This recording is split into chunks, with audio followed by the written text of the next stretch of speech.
Good morning. I'm State Representative Ryan Berman from Oakland County. We're here this morning to stand with survivors, the survivors of sexual abuse. We've all heard about and followed the Nassar scandal at Michigan State University.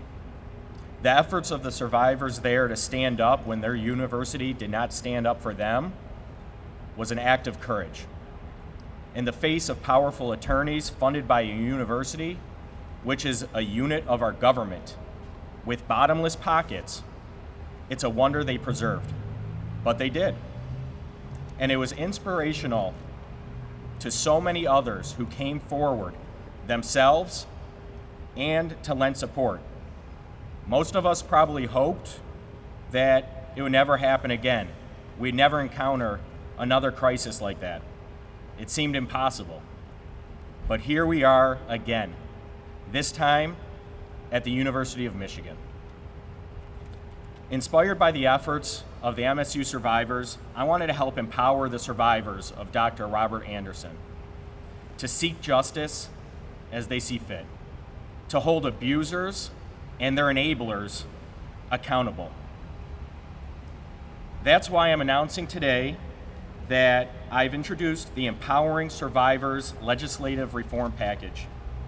These reforms will support and empower the survivors of abuse at the University of Michigan and other places to seek justice and accountability. First, we seek to reform Michigan's statute of limitations law by creating a new, specialized one-year window after the passage of this legislation for criminal sexual assault survivors to file suit against any person for damages when their abuse came under the guise of medical care or the predator was in a position of authority, such as a physician. Second, and importantly, we propose to reform Michigan's governmental immunity law to stop universities from opposing these lawsuits by characterizing sexual assaults as something other than medical care. Instead, we're going to empower survivors to sue if the assault occurred under the guise of being provided medical care, or the governmental unit or its employee was aware or should have been aware about the sexual assaults but failed to act to stop and prevent future assaults.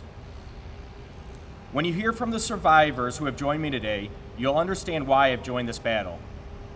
This type of behavior must be stopped, as should the legal tactics used to protect these institutions from lawsuits when the abuse occurs. Our purpose today is simple. Survivors must be allowed to pursue justice as they see fit. It's my privilege as a legislator and a citizen to have the opportunity to help these people who are sent to college as teenagers, our best and our brightest, only to be abused and ignored. Well, I say no more. With this package, I've had the pleasure to have a bipartisan coalition of legislators sign on to this. And in this two-bill package, my main co-sponsor is fellow Rep. Karen Whitsett.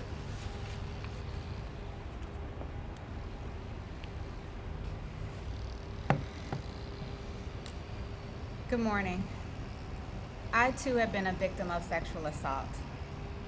Like too many victims of sexual assault, the incident was not reported. It wasn't reported by me because I feared going through another level of traumatic victimization. I didn't want to be blamed. Did I put myself in the wrong position? Was it my fault for being there? Did I make this happen? Sexual violence would get the benefit of the doubt by law enforcement, the person who victimized me. And that I didn't want to see happen, and that was my biggest fear. The shame, humiliation, self-blaming.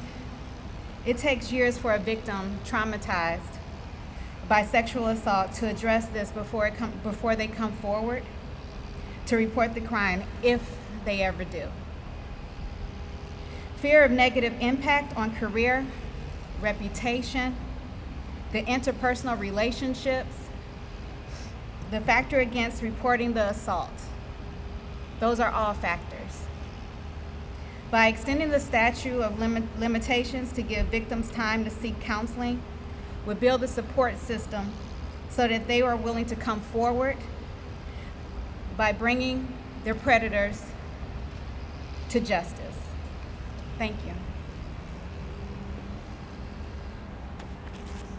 I'd like to thank our other co-sponsors, including Representative Dare Rendon, who's with us here today, Representative Matt Maddock, Representative Brenda Carter, Representative Brad Paquette, Representative Latanya Garrett, Representative Ronnie Peterson, Representative Pauline Wenzel, Representative Wendell Bird, Representative Tanisha Yancey, Representative Sue Aller, and Representative Mike Mueller. Now let me introduce John Vaughn, a former U of M student and football player.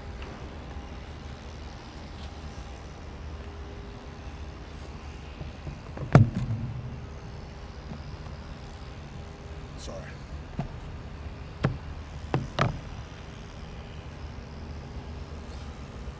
Good morning. My name is Jonathan Vaughn. I attended the University of Michigan from 1988 to 1991, where I was also a member of the football team.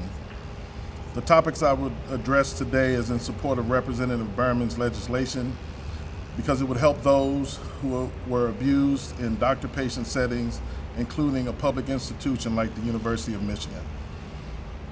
During the spring of this year, I discovered that I am a survivor of sexual abuse. I realized that I was a sexual abuse survivor after other former student athletes that I had talked to came forward with the realization that they too were abused. That is why I'm standing here in front of the Capitol today. Throughout my time at Michigan, I repeatedly saw University of Michigan Dr. Robert Anderson for what I was led to believe was important medical care. I went to Dr. Anderson because I assumed that proper protocols would be taken to ensure that I was healthy enough to compete. As student athletes, we're always directed by our trainers, physical therapists, and doctors to follow their care so that we could get back on the field, the ice or the mat. We automatically relied on our coaches, trainers, and the University of Michigan to put our health and safety first. Furthermore, at the University of Michigan, we were told that we would receive the best care. The University of Michigan had one of the best hospitals in the world. Coach Schembeckler said that there was no finer care anywhere in the world. Not only did many of us believe this, we were also sold on being part of a team and being a Michigan man. Now, in 2020, I know that we were abused, assaulted, raped. It has also become very clear that the University of Michigan knew. They made a choice not to protect us. Instead, the university enabled our abuser. I expected a safe environment, but my typical appointments with Dr. Robert Anderson consisted of him fondling my genitals and repeatedly doing prostate checks, which he physically inserted his fingers into my rectum. The continuous visits with Dr. Robert Anderson changed my life tremendously.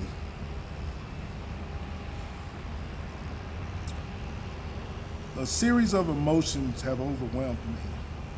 I'm filled with disbelief and anger because these abusers could have stopped early on, or could have been stopped early on. Although I did not realize it then, I now feel the sense of deep shame that were Michigan personnel who knew about the abuse. What seemed like routine checkups for most adults have become traumatizing for me. After my experiences at Michigan, I have mostly avoided medical care because it makes me very uncomfortable. And I fear that similar experiences could potentially happen again. In our lives, especially at a young age, we are taught that doctors are in a position of authority. Due to their knowledge and healing powers, doctors have a license to touch. When this license to touch is taken for granted and abused, it becomes a catastrophic and assault. I'm here today because I support any effort to further empower survivors to this abuse. I fully support Representative Berman's legislation and strongly encourage the legislature to pass it into law. I will continue my fight for justice for all victims. I will not be silenced. I will fight for those who feel that they do not have a voice. This effort will help all of us to obtain some level of justice and hold the University of Michigan accountable so that this horror can never happen again. I am not John Doe. I am John Vaughn. They are not John and Jane Does. We are sons and daughters, fathers and mothers, brothers and sisters. We are teammates. But most importantly, we are survivors. And we will no longer be anonymous and silent. Thank you.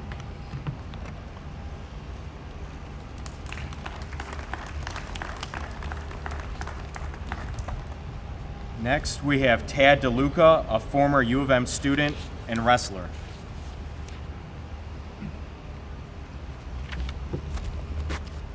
I'm not a John Doe either. I'm Tad DeLuca. I attended the University of Michigan from the fall of 1972 until my graduation in the spring of 1976. I was on the wrestling team from 1972 to 1975.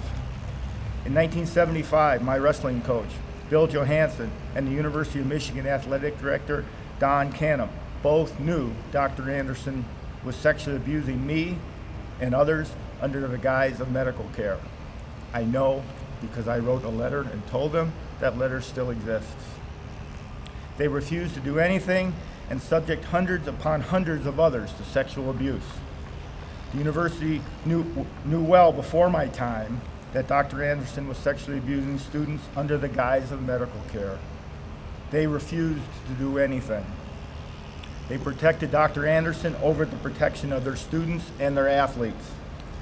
I was sexually abused 45 years ago, and it was not until about 6 months ago that U of M finally admitted that there was abuse, after hundreds of individuals were abused and now suffer lifetime traumas. The University of Michigan knew about Dr. Anderson.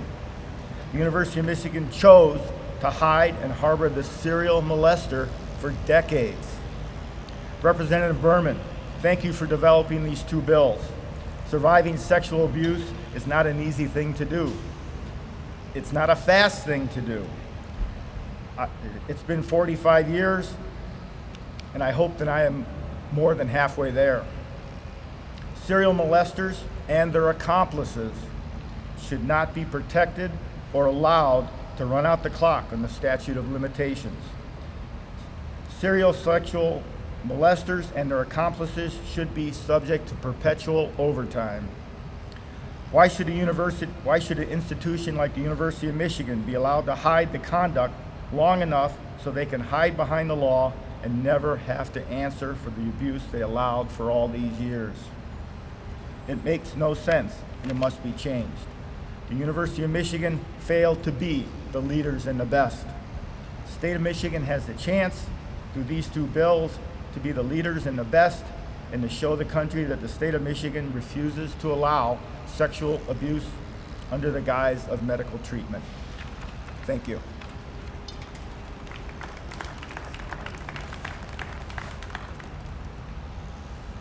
Last, we have Dr. John Lott, a former U of M student and football player.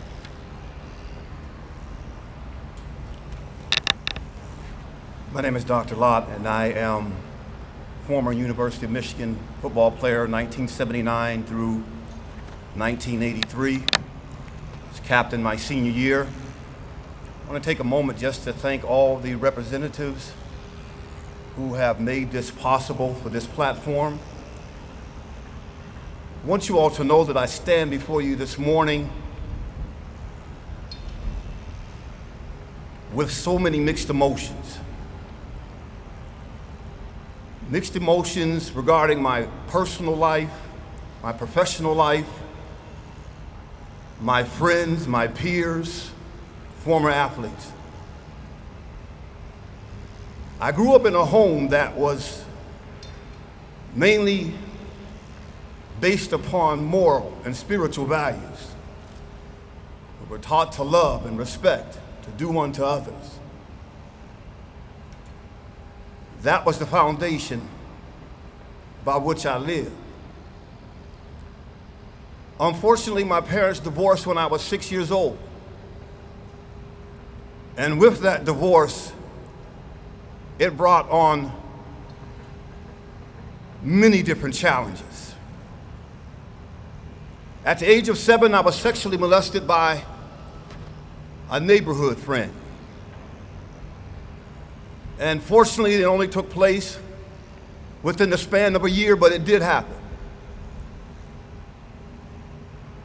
Young and vulnerable, not knowing who to go to, not knowing what to do, not knowing whether it was normal, not knowing whether it was acceptable, not really knowing whether I was really violated or what was happening in my life. It changed my world. I grew up in that broken home with a mother who had to work to maintain a living for us. I survived that through my spiritual beliefs and the support of people in my community. My emotions are so mixed after discovering that what I thought was a requirement and a normal medical procedure turned out to be another form of violation. It's difficult for me to stand here and to talk about the actual background history, but I look at when I was at the University of Michigan and to more personalize it and to help you understand really the dynamics of sexual abuse. Each and every year I had to go through that evaluation with Dr. Anderson. It took me to such a place of anxiety and instability.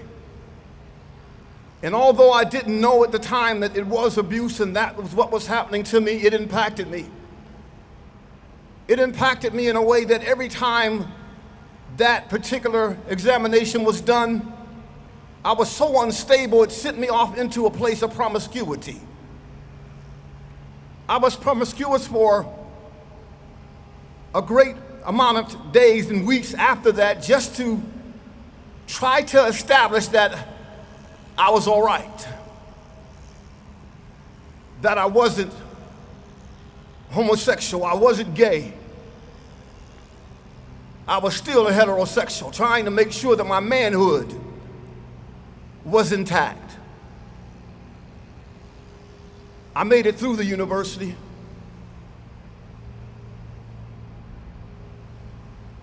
Went to graduate school, took on the profession. I'm now a licensed clinical social worker, but I'm also a clinically certified sexual offender treatment specialist. I made up in my mind to advocate for those who do not have a voice and to help those who can't help themselves. So professionally, I thought I was doing the right thing, and I still think I was doing the right thing, but yet and still, I'm unsettled in my spirit. How do you protect the vulnerable from those who are empowered to do the things that are a part of everyday living? I thank the representatives for taking this initiative to take a step toward trying to give us a voice, trying to help those who can't help themselves. So many of our players that I've talked to are out there, and their world now is being totally shaken, and they're having to restructure and rethink the onslaught of the trauma that comes with the unwanted, intrusive thoughts, reflecting the depression and the difficulty focusing and concentrating. I love the University of Michigan, but now I'm at question at the very thing that was my foundation. My foundation is being shook. And we too now are seeking for the support. We're seeking for the answers. We're seeking for the powers that be to do what they're supposed to do and protect and help us, that this doesn't continue to happen, and that those who have been wounded, traumatized, and injured can have a normal life and road ahead. I thank you so much for this opportunity, and I greatly appreciate it.